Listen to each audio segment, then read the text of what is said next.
নমস্কার বন্ধুরা, আপনাদের নিজস্ব channel yes you can do দিসে সুস্বাগতম।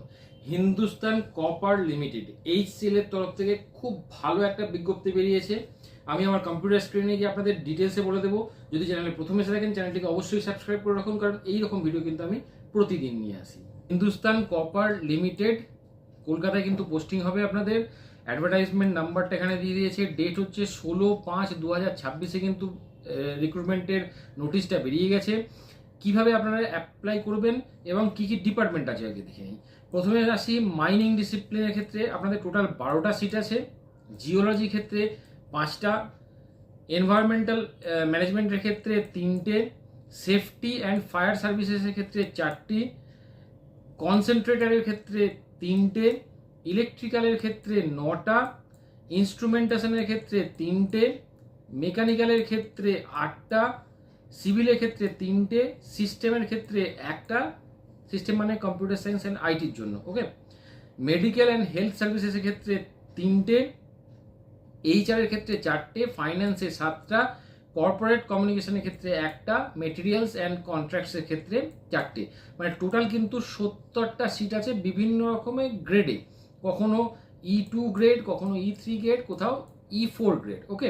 এটা আমি ডিটেলসে আপনাদের যে পিডিএফটা ডেসক্রিপশন বক্সে দিয়ে দেবো, আপনারা ওখান থেকে চেক করে নিতে পারবেন। এখানে দেখুন অ্যাপ্লিকেশান শুরু হচ্ছে 5ই জুন সকাল 11টা থেকে এবং 25শে জুন মাঝরাত্রি পর্যন্ত কিন্তু আপনারা অ্যাপ্লাই করতে পারবেন। এবার যদি আমি দেখি কি কি ক্রাইটেরিয়া আছে। মাইনিং যদি হয়, মাইনিংয়ের ক্ষেত্রে আপনাদের ব্যাচেলার ডিগ্রি থাকতে হবে মাইনিং ইঞ্জিনিয়ারিংয়ের ওপর। আর যদি E4 গ্রেডের ক্ষেত্রে হয় তাহলে ফার্স্ট ক্লাস থাকতে হবে এবং আপনাদের ডিগ্রি থাকতে হবে মাইনিং ইঞ্জিনিয়ারিংয়ের ওপর। জিওলজির ক্ষেত্রে পোস্ট গ্র্যাজুয়েট ডিগ্রি থাকতে হবে জিওলজিতে অথবা অ্যাপ্লাইড জিওলজিতে, ওকে। এনভায়রনমেন্ট ম্যানেজমেন্টের ক্ষেত্রে ব্যাচেলার ডিগ্রি থাকতে হবে এনভায়রনমেন্ট ইঞ্জিনিয়ারিং বা টেকনোলজির ওপর। সেফটি অ্যান্ড ফায়ার সার্ভিসেসের ক্ষেত্রে আপনাদের ব্যাচেলার ডিগ্রি থাকতে হবে ইঞ্জিনিয়ারিং বা টেকনোলজি এবং পোস্ট গ্র্যাজুয়েট ডিগ্রি থাকতে হবে পোস্ট গ্র্যাজুয়েট ডিগ্রি অথবা ডিপ্লোমা থাকতে হবে সেফটি ইঞ্জিনিয়ারিং ম্যানেজমেন্টের ওপর। কনসেন্ট্রেটরের ক্ষেত্রে আপনাদের বিটেক ইন মিনারেল এবং মেটালার্জিক্যাল এনার্জির ওপর বা মিনারেল ইঞ্জিনিয়ারিংয়ের ওপর আপনাদের বিটেক থাকতে হবে। ইলেকট্রিক্যালের ক্ষেত্রে ইলেকট্রিক্যালে বিটেক বা বিই থাকতে হবে। ইনস্ট্রুমেন্টেশনের ক্ষেত্রে আপনাদের বিটেক বা বিই হতে হবে ইনস্ট্রুমেন্টেশন বা ইলেকট্রনিক্স টেলিকমিউনিকেশন বা ইলেকট্রনিক্স কমিউনিকেশনের উপর। মেকানিক্যালের ক্ষেত্রে আপনাদের বিটেক থাকতে হবে মেকানিক্যাল বা মাইনিংয়ের ওপর, মাইনিং মেশিনারিজ ওপর। আর সিভিলের ক্ষেত্রে আপনাদের সিভিলের বিটেক থাকতে হবে। আর সিস্টেমের ক্ষেত্রে আপনাদের ইনফরমেশন টেকনোলজি বা কম্পিউটার সায়েন্সের বিটেক অথবা MCA থাকতে হবে। আর M&HS এর ক্ষেত্রে আপনাদের মানে মেডিকেলের ক্ষেত্রে আপনাদের MBBS থাকতে হবে উইথ পোস্ট গ্র্যাজুয়েট ডিপ্লোমা থাকতে হবে। HR এর ক্ষেত্রে আপনাদের ব্যাচেলার ডিগ্রি থাকতে হবে আর্টস, কমার্স, সায়েন্স, ইঞ্জিনিয়ারিং বা প্রফেশনাল স্টাডিজ উপর, BBA বা BCA থাকতে হবে এবং MBA থাকতে হবে। ফাইন্যান্সের ক্ষেত্রে আপনাদের past final examination institute of chartered accounts of India থেকে যদি ফাইনাল এক্সামিনেশন পাস করে থাকেন তাহলে আপনারা অ্যাপ্লাই করতে পারবেন।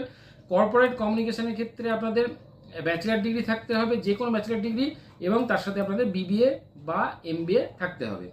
মেটেরিয়াল অ্যান্ড কন্ট্রাক্টসের ক্ষেত্রে আপনাদের ব্যাচেলার ডিগ্রি থাকতে হবে, যে কোনো ব্যাচেলার ডিগ্রি অথবা পোস্ট গ্র্যাজুয়েট ডিগ্রি থাকতে হবে বা ডিপ্লোমা থাকতে হবে মেটেরিয়াল ম্যানেজমেন্টের ওপর বা সাপ্লাই চেইন ম্যানেজমেন্টের ওপর বা লজিস্টিক অ্যান্ড সাপ্লাই চেইন ম্যানেজমেন্টের ওপর, ওকে।